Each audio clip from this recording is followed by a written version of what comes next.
बिस्मिल्लाहिर्रहमानिर्रहीम। अस्सलाम वालेकुम डियर स्टूडेंट्स, मैं हूं आपका बायोलॉजी टीचर असद सुल्तान। आज का जो हमारा टॉपिक चैप्टर नंबर 1 बायोलॉजी का तारुफ, उसकी एक्सरसाइज है। हम एक्सरसाइज के कसीरुल इंतखाब जो है वो सवालात यानी MCQs को देखेंगे और उसके मुख्तसर सवालात को डिस्कस करेंगे। तो फर्स्ट हमारे पास कसीरुल इंतखाब सवालात हैं यानी MCQs। एक ही स्पीशीज के अफराद जो एक ही वक्त में एक ही जगह पर पाए जाते हैं वो कौन सा लेवल बनाते हैं? मस्कन या habitat, ecosystem, community, population.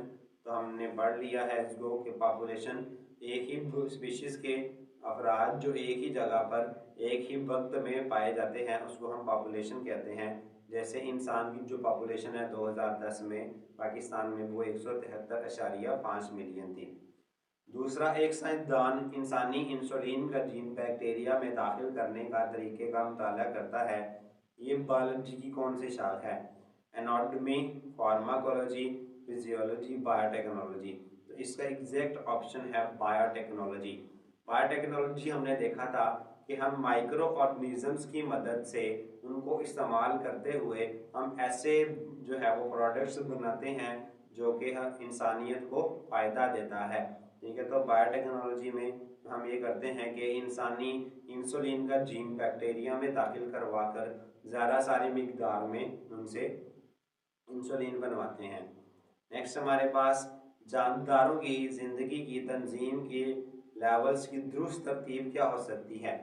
Cell, organelle. तो यहीं से हमें गलत साबित हो जाता है क्योंकि पहले ऑर्गेनेली आता है उसके बाद सेल आता है।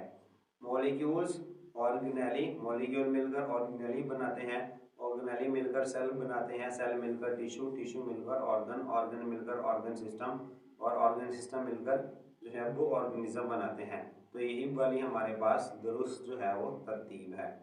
नेक्स्ट हमारे पास इनमें से किस बायो एलिमेंट का प्रोटोप्लाज्म में सबसे ज़्यादा तनासुब है? Carbon, hydrogen, nitrogen, oxygen. ठीक है, तो एग्जैक्ट ऑप्शन हमारे पास है ऑक्सीजन, जो कि 65% पाई जाती है। 65% जो है वो ये किसी भी जानदार में पाई जाती है। इसकी परसेंटेज हमने देखी थी। मंदरजा झेल में से कौन से ग्रुप के तमाम मेंबर खुराक जज़ब करके जिस्म में लेकर जाते हैं? चैप्टर नंबर 3 में हम इसको देखेंगे तो हमने देखा कि तमाम जानदारों को 5 ग्रुप्स में तकसीम किया जाता है। प्रोकैरियोट्स जो बैक्टीरिया होते हैं, प्रोटिस्ट, फंजाई, प्लांट्स और एनिमल्स। अब जो प्लांट्स हैं, पौधे, वो तो होते हैं ऑटोट्रॉफ्स, अपनी खुराक खुद तैयार करते हैं, उन्हें खुराक जिस्म में ले जाने की ज़रूरत नहीं पड़ती। तो बाकी देखते हैं प्रोटिस्ट, फंजाई, बैक्टीरिया, जानवर। इनमें जो फंजाई है वो अपनी खुराक को जज़ब करके जिस्म में लेकर जाते हैं। चैप्टर नंबर 3 में हम इसको डिटेल से देखेंगे कि कैसे काम करते हैं। नेक्स्ट, एक जैसे सेल्स जो ग्रोह की शक्ल में तरतीब पाए हों, एक ही काम करते हैं, क्या कहलाते हैं? एक जैसे सेल जो एक ग्रोह में तक हों तो वो जो है वो टिश्यू बनाते हैं। ठीक है, टिश्यू एक जैसे सेल्स का ग्रुप है जो मखसूस काम के लिए तरतीब देते हैं। जानवरों का कौन सा टिश्यू ग्लैंडुलर टिश्यू भी बनाता है? तो इसको हमने ऑर्गन और ऑर्गन सिस्टम में देखा था कि जो एपिथेलियल टिश्यू है वो असल में ग्लैंडुलर टिश्यू भी बनाते हैं। पौधों में तंजीम का कौन सा लेवल कम वाज़ेह है? Organism level, organ system level, organ level, tissue level. तो ऑर्गन सिस्टम लेवल जो है वो जानवरों की निस्बत पौधों में सादा होता है, कम पेचीदा होता है, क्योंकि इनके अंदर जो है हमने देखा था जानवरों में बहुत सारी एक्टिविटीज़, बहुत सारे काम होते हैं। पौधों में इतनी ज़्यादा कम्प्लेक्स एक्टिविटीज़ नहीं देखी जाती। नेक्स्ट, वॉल्वॉक्स के बारे में क्या दुरुस्त है? वॉल्वॉक्स को हमने यूनिसेलुलर कॉलोनियल ऑर्गेनाइजेशन के अंदर देखा था। तो ये यूनिसेलुलर प्रोकैरियोट है, तो यूनिसेलुलर भी नहीं है और प्रोकैरियोट भी नहीं है। यूनिसेलुलर यूकैरियोट है, तो ये यूकैरियोट तो है लेकिन यूनिसेलुलर नहीं है।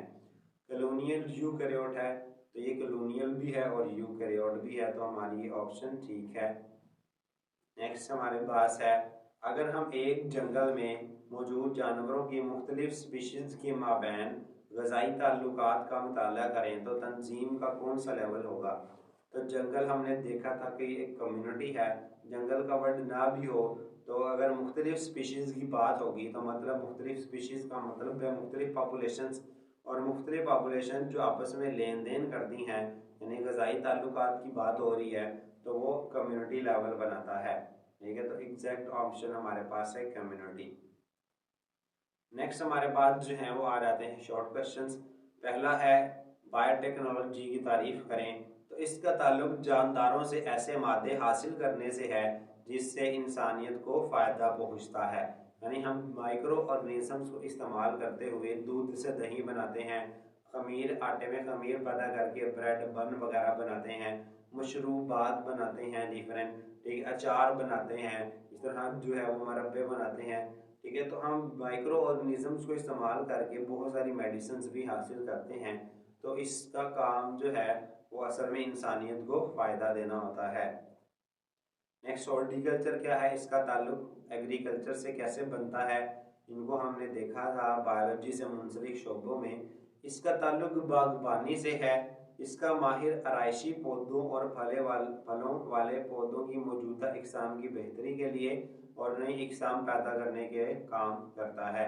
यानी इसका जो माहिर होता है, आराइशी पौधे, सजावट वाले पौधे और फलों वाले जो पौधे होते हैं उसकी मौजूदा इकसाम जो होती हैं उनको बेहतर करता है और नई इकसाम पैदा करने की कोशिश करता है।